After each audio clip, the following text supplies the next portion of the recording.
Hi everyone, my name is Vincenzo Berghella here at AJOG MFM, the Pink Journal. Once again, we have an update on the next issue, the April issue, and Mo is here to lead us.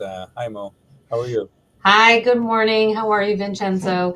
I'm Mo Mhatre. I'm a maternal fetal medicine specialist at Tufts Medical Center, and I'm the director of the MFM Fellowship Program. For those of you who haven't joined us in the past, what we do is we go through the month's issue and we select 4 articles. I've listed them here. 4 articles that we feel have a robust study design and really help answer some important questions for how we may counsel or manage patients, either in the office or on the labor floor. And we try to pick studies that would be helpful not only for our MFM colleagues, but also for anyone who's taking care of pregnant patients, whether that's a generalist, family medicine doc, midwife, nurse practitioners, advanced practitioners. So we are going to be doing some high-level summaries using visual abstracts that either I've created or the authors have created, but feel free to look at the studies in detail on the AJOG MFM website. And we'll kick it off with Dr. Berghella. Thanks Mo. So the first study is paracetamol, which is basically acetaminophen, Tylenol, prior to catheter balloon insertion for labor induction, a randomized trial. And as you know, at the Pink Journal, we do try to emphasize level 1 evidence from randomized studies or meta-analysis of randomized studies. Induction is more and more common. I really think that the evidence for using balloon for labor induction is great and super safe. We use it on almost every induction. In this particular randomized studies, nulliparous patients were randomized. They were getting a medically indicated term induction of labor, needing ripening. And as we know, inserting the catheter can be somewhat painful. In fact, some people know about that and tend to resist it somewhat. And so I really loved the fact that they try to alleviate pain. Why should you be in pain if this can be prevented? And so people were randomized to either acetaminophen, again, paracetamol, or placebo, again, placebo-controlled study. And as predicted, but never shown before, so I think this is a really important study, IV paracetamol, just 1 gram dose, was associated with a decrease in mean pain scores during the insertion, mean pain score even after, less immobility after the balloon, because you're in less pain and less need for more pain meds. So really important. And I would suggest that even if this is one study, you should consider changing your practice and giving some main medication. In this case, they use IV Tylenol for insertion of the balloon. Excellent. The next study is a very interesting RCT looking at cerclage in singleton pregnancies with no prior history of spontaneous preterm birth and a short cervix. So, we have high-level evidence for the use of progesterone, the use of cerclage, but all of those have often been kind of individual treatments. But we know that cerclage and progesterone are often used in tandem, but there hasn't been a study really evaluating that efficacy compared to progesterone alone.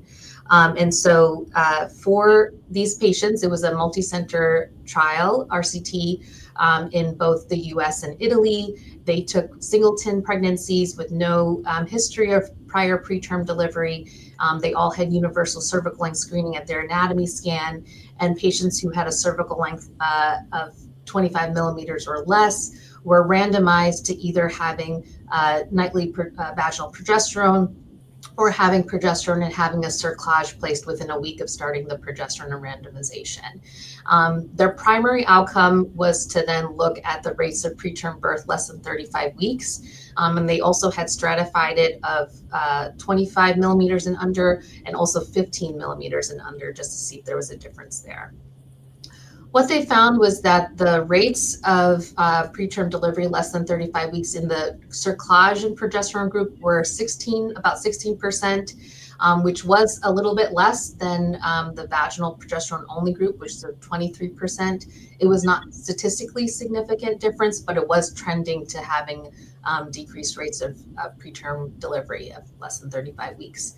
What was particularly interesting is there was an increased latency throughout the cerclage and vaginal progesterone group, both at the 25 millimeter cutoff and as well as the 15 millimeter cutoff. And so what this is suggesting is that there actually may be some potential benefit of including a cerclage with progesterone in patients who have a short cervix, singleton pregnancy, and no prior preterm birth. And the lack of that statistically significant difference may suggest that we need multiple trials, meta-analysis, something to combine all of these things. But the trend is seeming to show some potential benefit. So more to come on that.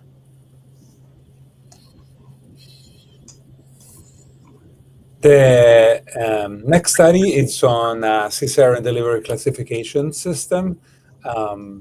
We all struggle and discuss the issue of how quickly do we need to do a C-section.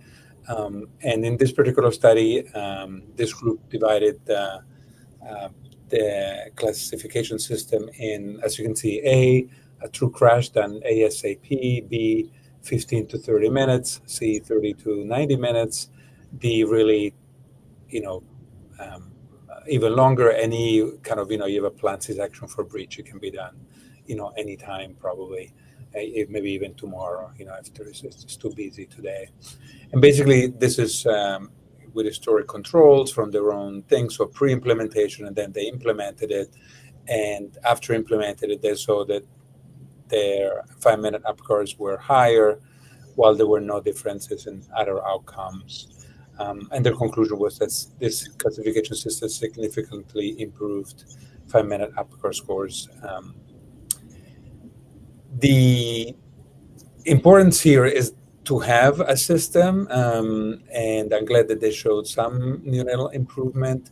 I'm not sure you need to follow exactly this one, but the issue is there needs to be very good team willingness, team collaboration. This is nurses, anesthesia, residents, transport people, obviously, OBs and MFMs, to decide, which ones are A or B or C or whatever, and then try to kind of beat this time so that you get the best outcomes. And I'm glad that, yet another study showed that if you have a protocol in place, in this case for when you do a C-section, you improve outcomes.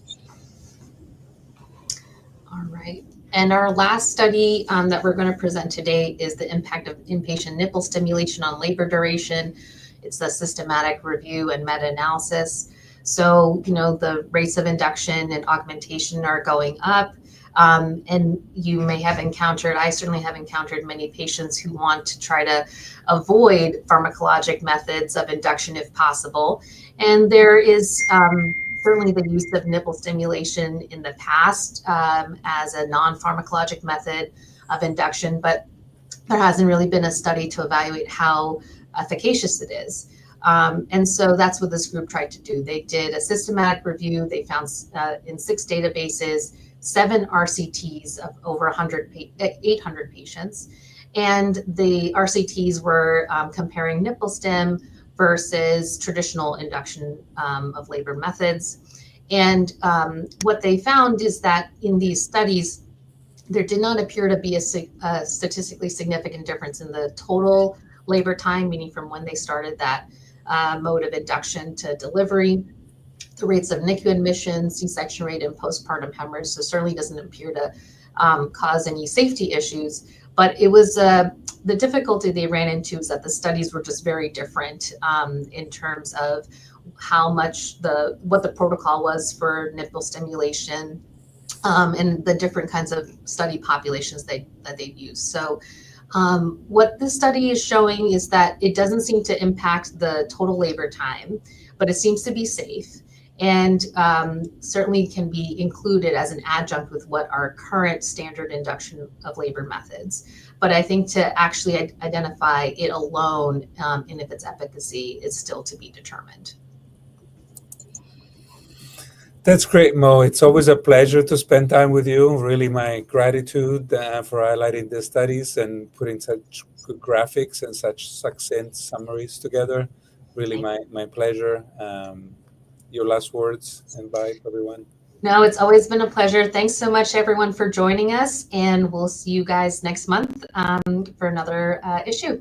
Take care. Bye, everyone. See you. Bye.